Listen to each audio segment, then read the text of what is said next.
when cancer patients bring up the topic of integrative medicine or holistic practices to their medical team, their medical providers.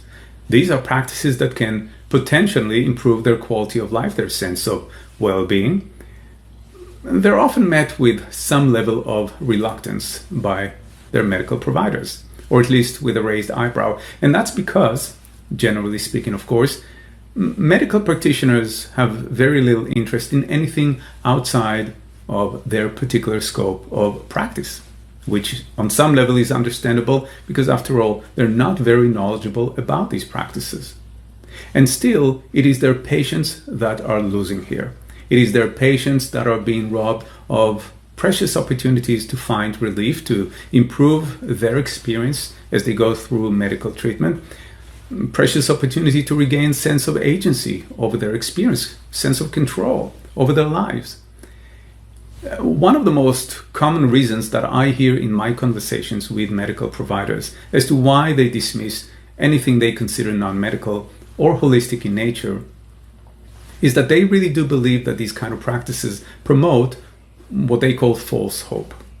False hope, which is certainly an important concern. But here is what I need you to know. It's what I tell them in my conversations with them. I tell them that false hope can only exist where you provide false guarantees. Again, false hope can only exist where you provide false guarantees, which no responsible practitioner, medical or non-medical, with an ounce of integrity in their bone will offer patients anyway.